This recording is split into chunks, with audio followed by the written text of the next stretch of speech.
The group had rested in silence for a few minutes after that, not commenting on anything while Alora worked her magic, hitting the most critical and life-threatening wounds first, and only stopping for Chio to yank out several blades out of various places on Jack's body, who hadn't even noticed until his adrenaline ran out.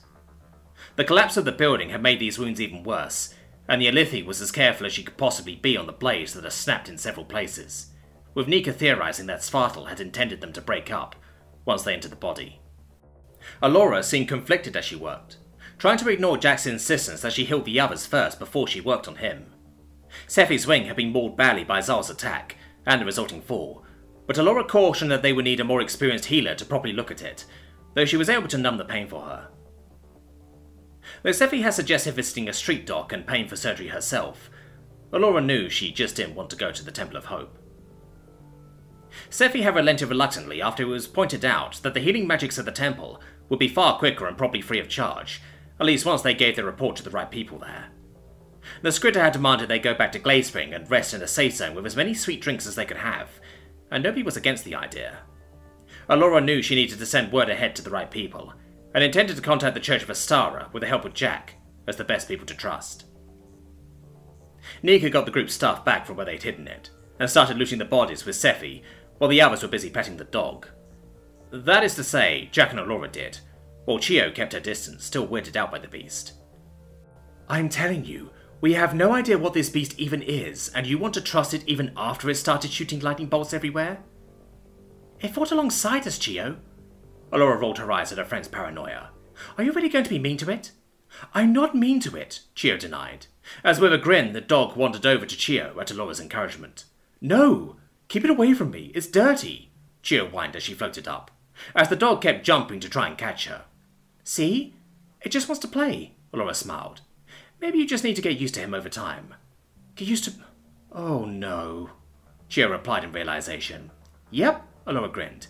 If it wants to stay with us, it will. She grew more serious for a moment. Unless you really don't like the idea, Chio. I'm fine with it as long as it leaves me be, Chio sighed. Sephi would never forgive me anyway if I said no. Well, that's that settled, Alora sighed with relief. Now we've got to get back again. My Astara's tits! Fucking hell! High Priestess Cornelia finally spoke in shock on hearing their story, having sat through it all in stoic silence until Alora had finished. It had been a relatively uneventful but uncomfortable trip back, with the group still sporting whatever deep-set injuries Alora was unable to fix, until Brother Arguinius had insisted on seeing to them with his magic before they delivered their report to the High Priestess. Sephi had been a bit reluctant to accept the healing, not wanting to be in debt to the temple, but in the end had been persuaded by the others. It helped that she had not known Brother Arguinius until today. We will need to verify ourselves and test the samples you have obtained for us. The High Priestess finally calmed down. But I believe you. This is clearly a spawn of Nekton to me. You only know about the truth circle on the carpet, Sephi spoke up from where she leant against the back wall, as far away as possible. We weren't lying. I had assumed you must have told them, Severina. I intended no deceit. An old trick from my predecessor, but I had to be certain. Cornelia nodded in shame at Sephi. When I got your message, I had assumed it was something else, and you'd misidentified whatever it was. But now I know for certain from everything you've told me. Unless you disagree, Fagelil? She asked the woman sat next to her, who had been leaning back in her chair making notes. Inquisitor Fagelil had been one of the first people to successfully communicate with Jack after his rescue by the Paladins, having been the person to question him under the watchful eye of the High Priestess, and building trust between them in those first few hours. The honey badger-looking woman had not been unkind to him during his initial questioning, determining rather quickly that he was an outsider, and assisting High Priestess Cornelia in the efforts to acclimate Jack, when a quick measure to send Jack back hadn't been found. I agree, Cornelia. This is disturbing. Though the revelation that a spawn was this close to us is a dire one, my own worry is on the party that woke it up from hibernation in the first place. A few of my acolytes have been investigating Tubaku as a potential serious threat, but until now hadn't been able to find him, which in itself was worrying. Unfortunately, by the time we realized he was coming after your group, we couldn't get into contact with you, which matches the time you claim you encountered the spawn of Nekton. It took you that long to realize? Nika asked incredulously. I'm getting to that, the Inquisitor replied without missing a beat, as she brought up a tablet and showed the room. It was a massive collage of reported sightings and rumours, all involving the evil priest. We received this information over the course of the last 2 days. Up until now, we didn't know why, but as soon as you mentioned the cybernetics and the slicer, it all fit into place for me. She tossed the device on the table with a grunt. This was clearly interference. High Priestess Cornelia nodded. So, someone really didn't want us intervening. That is my conclusion. We'll need to secure the site of the spawn, but I think our more immediate concern is tracking this hostile party. Enemies of the faith must be rooted out and eliminated before they can cause more damage. Cornelia nodded. You're right. We can't do everything at once, especially after the Killer Clown's attack, so we'll need to prioritize. I'll leave the investigation on Baku to you. In the meantime, I'll spare what paladins I can to secure the spawn's lair and bring in a few scribes to investigate. I understand your group created a system bypass, Alora? I did, Sephi spoke up coolly, throwing the data chip onto the desk. That also includes access to the train we used. This should cover the healing your priest gave us. Any healing you receive from us won't have come with strings attached unless initially asked for. The High Priestess sighed. If your wounds were received defending yourself or acting against evil, it is our pleasure to heal you, but thank you, Sephi. We'll be doing our own research as well, Alora added, wanting to clear the air. Whoever was behind Baku wanted Jack dead, and used the spawn to try and do it. But did they know the spawn was there in the first place? Inquisitor Fagel mused. Yes, Jack argued, remembering what Baku had said to him. When I spoke to him, he mentioned the whispers telling him about it, and something he called the Gloom Cauldron, which he used to boost his power somehow. Then, identifying and tracking down our mysterious puppeteer is vital, Inquisitor Fagel concluded. I'll have the scribes investigate our archives for similar cases, and see if it's anyone known to us. I want to say it's the Augmented, but there's no way any former acolyte of Nekton would go down that path willingly. Unwillingly is always a possibility, Cornelia pointed out. Does your group have an audio copy of your encounter with Baku? Fagel asked, pondering something. If you will allow me to go over it, I might be able to gain some insights you might have missed. Alora quickly looked at Sephi, who nodded in confirmation. Excellent. The Inquisitor accepted the transfer of local files.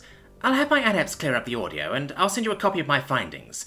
And I ask that you share any updates you have with us. I also ask that you don't talk about the spawn and Baku, especially until we are ready. And I suggest that you extend the same courtesy to the Oracle.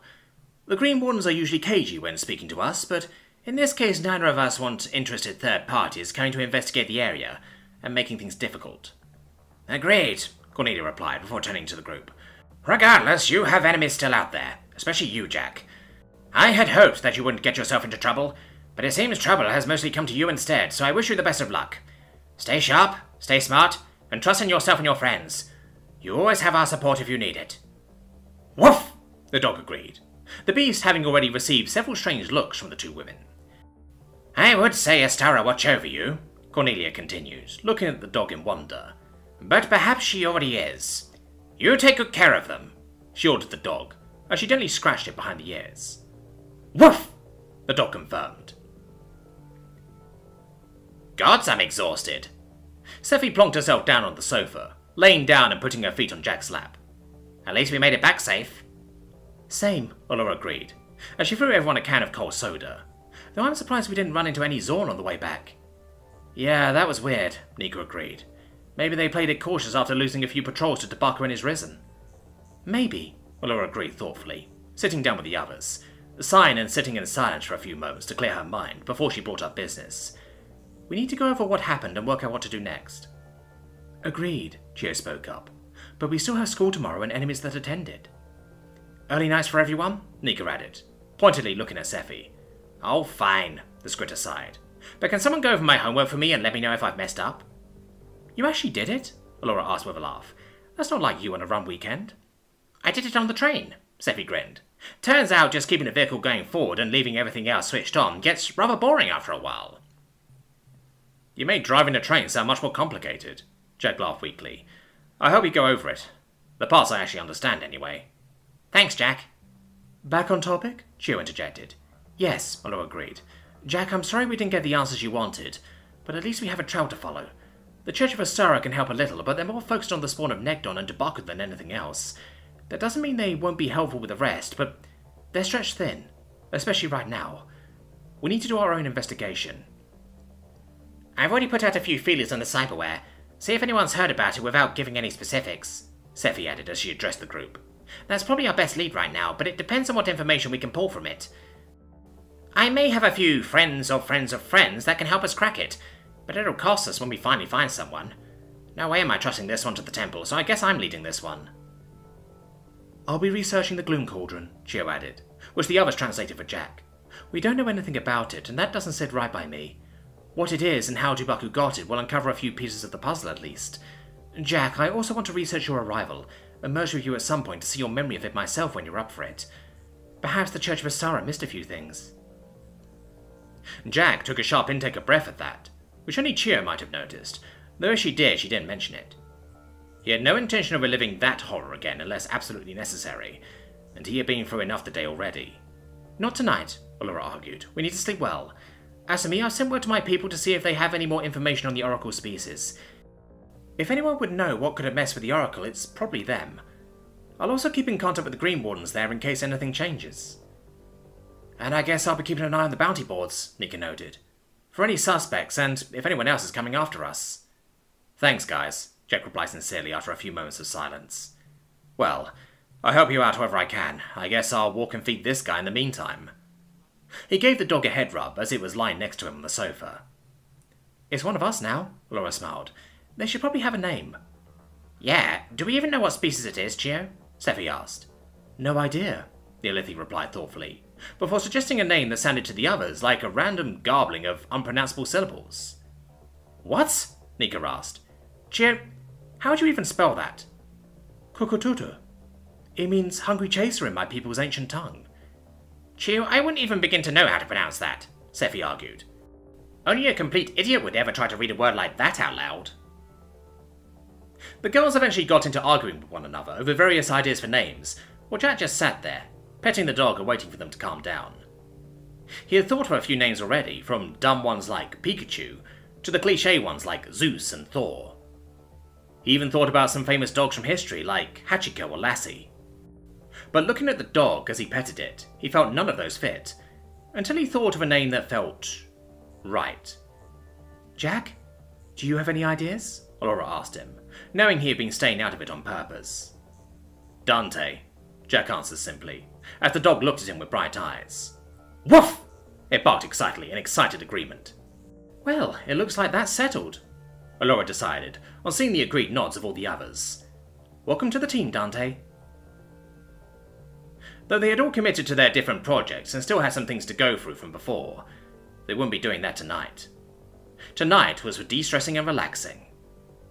As they talked, watched TV and made Dante feel at home, Jet began to move past the ordeal of their journey.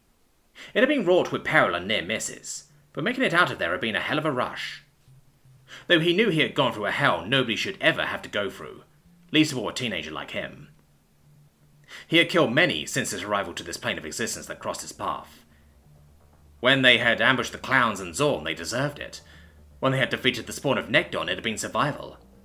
When they had eliminated Dubaku and his Risen, it had been in the name of justice and saving the hostages that could not protect themselves.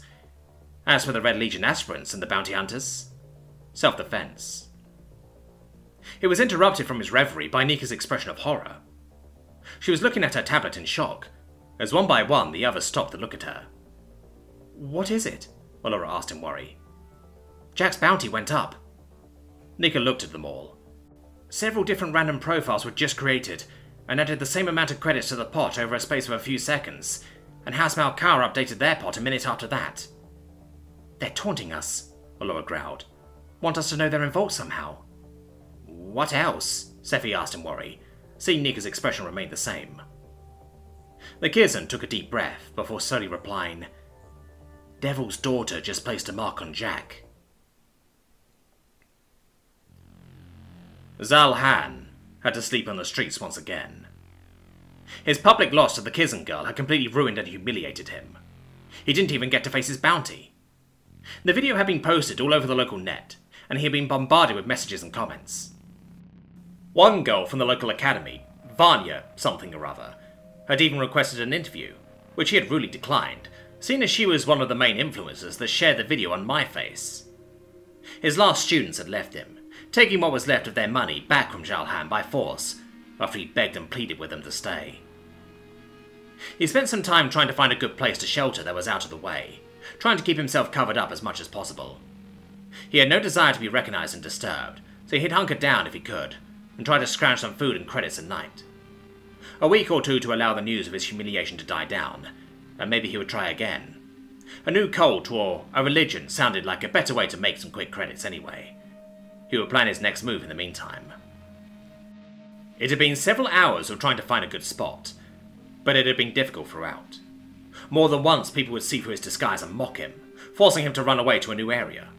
He seethed with rage as he kept looking through the district for somewhere to hide and sleep in peace. Maybe he'd try and get his revenge on the human and his group instead. Eventually, exhaustion kicked in and Zal-Han sat down in a one-way side alley by the district wall. It was clearly used as a dumping ground by the local slums, and smelled terrible, but it was the best place to lie low for now. The street lights had either been switched off or seemingly busted as he walked along anyway, so he figured he could catch some hours' rest as darkness reigned. Suddenly, Zal-Han shot up, as a single bulb of light flicked back on at the entrance, with a hooded figure just standing there, looking at him. "Go away!" Zal-Han groaned in his exhaustion, as the light went out. Only for another to switch on closer to him, illuminating the figure with it once again. Zal-Han fell back in shock, and quickly tried to scramble to his feet as the light went off again, coming another few steps closer. "What do you want?" he asked the figure in a panic. "I haven't got anything!" Another light off, another light on.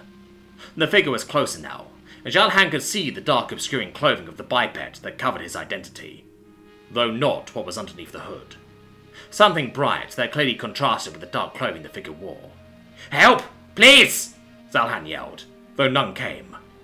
The next change of light brought the figure ever closer, and Zal-Han finally saw what was under the hood. A pale white mask of simple pottery design, completely obscuring the face, the expression completely neutral, though it was the symbol on the forehead that filled Zal-Han with terror.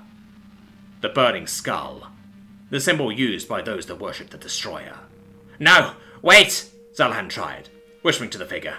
"I'll join you. I'll worship it. I could be one of you." The figure gave a slow, deliberate shake of the head, before they were obscured once again, and the final light switched on, lighting both of them up. They were only separated by a few meters, and Zal-Han was slightly taller, but the figure had something in his hand that Zal-Han immediately recognized in sheer dread. A long, thin, heavily serrated sawtooth blade. He had seen pictures of similar things before on the news, and knew he was going to die an agonizing death. Unless he could make a break for it. "Feel my technique!" Zal-Han bellowed, grasping one final spark of courage as he charged. He never stood a chance. Art enabled one to find themselves and lose themselves at the same time. The paint spoke to them as they completed their great work, the striking colours blending and contrasting in perfection to coalesce into a tranquil finale for all to enjoy. Sadly, there were many that never appreciated the message of their art, never searching for the mysteries and deeper meanings, though some lost souls did, and began their own paths as ordained by the Destroyer. In the moment, it mattered not. With their colours and shapes, they could express themselves to the Destroyer in ways that no mere words or prayers could. And the Destroyer was pleased. Yet there was something missing. Xenophons did produce many fascinating paints and clay, but the artists stopped in their work, as he felt a pull in their heart, like they had realized something was missing. The whispers returned. The heralds of the Destroyer served to soothe and reassure the artist as they resumed their work, placing the final touches on their masterpiece before sunning it in the remains of their paint. The Destroyer was indeed pleased, the whispers told them, and they would ensure that all of Hive Station Basilar would look upon their work. The Destroyer had a gift for them, the whispers said. A new specimen, possibly the only one of his species in existence. In the name of the Destroyer, they were to be killed, and used for the greatest work of all. The artist placed the finishing touches before leaving the work to be discovered, as several anonymous tips were placed, and several local signs and screens were overridden around the artist as they walked away. Zal-Han's mutilated body was discovered with the first rays of light as promised, the telltale sawtooth blade causing agony before death, ripping and shredding as much blood as possible, for the mural of gore and horror left behind. The skin-sore slasher has struck again.